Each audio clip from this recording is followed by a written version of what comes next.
not attempt to adjust your dial, but it's your boy Big Vern. This is App Stupid, the fastest growing sports and entertainment show on these YouTube streets. You're welcome. Holla at us. Oh, what we do, it's your boy Big Vern coming to you on a Saturday. Soggy as heck outside. And for you race fans, happy Kentucky Derby Day. Bet responsibly. Don't get too boozed up and then go to one of these swanky derby parties in Louisville, Kentucky. High today is going to be about 70. They're calling for storms, so make sure you go out dressed accordingly. Last segment, we talked about Devin Haney. Devin Haney had a boxing exhibition because he beat the brakes off Jose Ramirez. Boxed him beautifully. Those lead left hooks was amazing in the fight. I enjoyed it. Jose Ramirez was supposed to be this big dog, and how you had Robert Garcia talking about, ain't coming to kick Devin Haney's ass. Man, sit your weird ass down. You gotta say that. That dude's a boring fighter. He doesn't cut the ring off. He follows you, and then he's confused easily because he doesn't throw punches or let his hands go. So there's that. Also on that card, Teofimo Lopez. He fought another racist piece of trash, and he fought Arnold Barboza. Now, Barboza, in the lead up to this fight, he had been following Teo around for years, back when Teo had the belts and he was ducking everybody. He was ducking Devin Haney. He was trying to go ahead and get a fight with him before the Kambosos fight, but Teo chose to fight Kambosos Jr. at that time, and then the rest is history. So he had been looking for this fight for years and trying to get a fight with Teo, and Teo finally gave him what he wanted. Just what was that magnificent piece of garbage? We'll go through that when we get back from a quick 20. From a rap album we promotion this month, it's your boy Big Vern. Give me a beat. It's your boy Big Vern pumping a new rap album this month. Key Glock, Glockavelli, in stores now. Get it where you legally consume music, whether it be Apple Music, Google Play, or Spotify. My personal favorites on the track, the entitled track itself, Glockavelli. Blue Devil's hard. Blue Devil's hard. Badu, she's ready. The Grinch is crazy. Whoever thought to do that beat like on that tempo? Give me a break. Paper Cuts, again, 3 a.m. in Tokyo. Key Glock, Glockavelli, in stores now.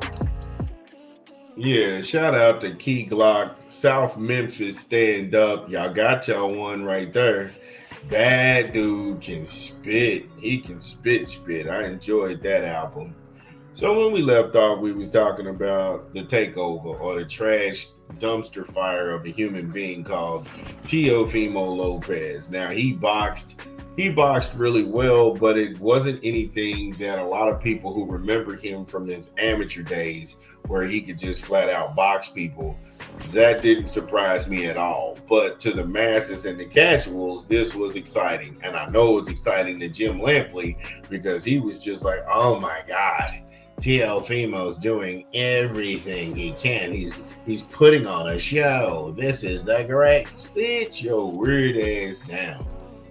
Didn't he whoop on his wife or something like that, or one time or another, for domestic violence? Yeah, Jim Lampley. And then he made his way slithered on the zone. Get them away. There's a reason HBO boxing went under, and he was it. And then you had Antonio Butter Biscuits Tarver out there. That's right. You got to sit on your dad.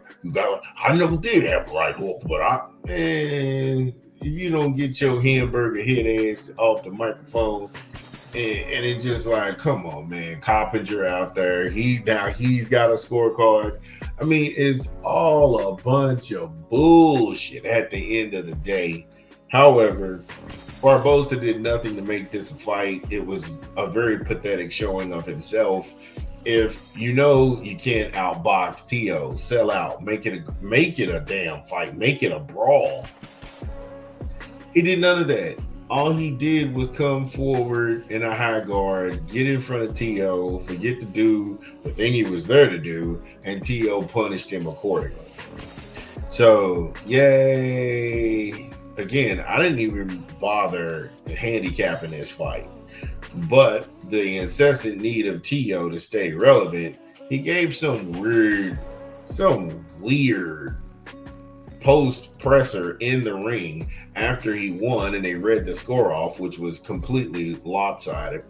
And he started talking about do the thing that you got to do, don't worry about what you ain't doing, and hey, life is about second chances. Don't worry about the bad influences and stay in school, kids, and eat your vitamins and say your prayers, brother.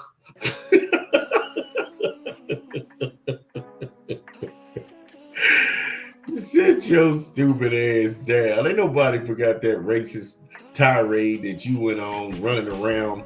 People done had to put their hands on you multiple times. They even put their Terrance Crawford and Keyshawn in his bunch. They put their hands on your daddy in the top ranked gym out in Vegas, and you ain't do nothing. You stood there like a 10-carat plated hoe. Come on, man. We know you ain't about that life. Stop acting like that.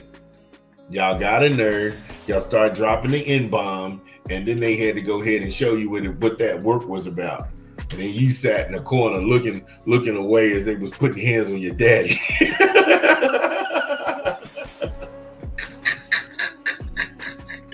Man, look, give me another beat, man. Give me another rap album, man, so we can keep rocking, keep cutting. This your boy Big Bird. It's your boy Big Bird coming to you live from the App Stupid Studios. We pushing another rap album this month. Ray Vaughn, The Good, The Bad, The Dollar Menu, in stores now. Get it where you legally consume music, whether it be Apple Music, Google Play, or Spotify. My personal favorites on the track is The Dollar Menu, 3 p.m. at Derry's, East Chat, Clown Dance, Janky and Compass, featuring Samara Sin and Sydney Leona, and Miles Away from Heaven. Ray Vaughn, The Good, The Bad, The Dollar Menu, in stores now. Yo, shout out to Ray Vaughn. I dig the album. Shout out to Top Dog Music Group, Top Dog Collective. It's the same music outfit that bought you acts like Kendrick Lamar and Reasons. Pretty dope album. The Good, the Bad, and the Dollar Menu.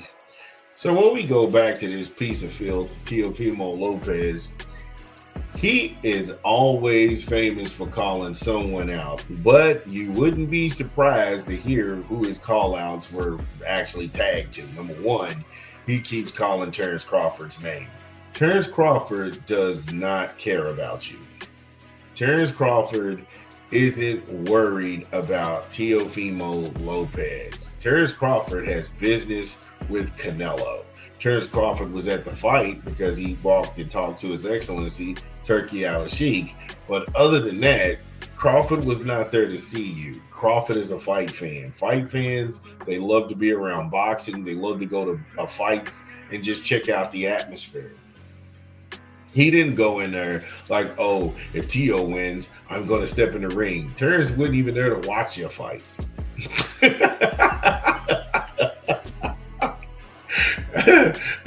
Terrance Crawford wasn't even there to watch Teofimo fight, and then Teofimo call him out. So I don't even know what clout chase that had. I mean, that had no bearing on the outcome whatsoever. But also, dig it. He was on a fight card with Devin Haney and Ryan Garcia, and nobody's talking about Teofimo Lopez. That's how much of a non-factor he is when you're on a card with Devin and Ryan and you don't matter. Those two can do that to a lot of fighters, but for Tio to be considered in this Four Kings conversation, nobody cared that this dude was on the card. Between his weird post presser in the fight and then the more ludicrous and delusional call outs, and then he calls the name of Jaron Boots Ennis. Why? Again, he's grasping at straws, throwing anything against the wall to see what sticks. You duck Sandor Martin. You're not trying to fight Gary Antoine Russell. You don't even want to fight Tank Davis. You walk around in a luchador mask and then you give some weird, that's at the pre-presser where he was like, I'm tired of being bullied. What? You came here in a luchador mask. You're not from Mexico. You're not from Mexico, sir. That is not your culture. That is not your background. You aren't even proud of where you're from. You're not even bringing the wrestling tradition and history of where you're from. And you're doing anything and pandering to get a fan base, and they don't want you. Nobody was rooting for you in that fight. Even you had to break out an Ali shuffle in the last round, and the only person that was eating that bullshit up was Antonio Hamburger Head Butter Biscuits Tarver. I tell Teo, I tell you, Jim Teo, he's even ha ha ha. Get his weird geeky ass out of here. But for this guy, nobody cares. Go away. Nobody's checking for your fights. Teofimo Jr. and Sr. Bob doesn't want anything to do with you. The Zone is feeling sympathy, cutting you a sympathy check. And might I add, you got paid the least of Ryan and Devin to be in a fight that nobody wanted to see. Good day, sir. Good day. Again, if you are listening to this pod, get in the comments. Let us know that we get it right. What did we leave out? This is Big Vern. We talk back. We'll be back. Top of the hour.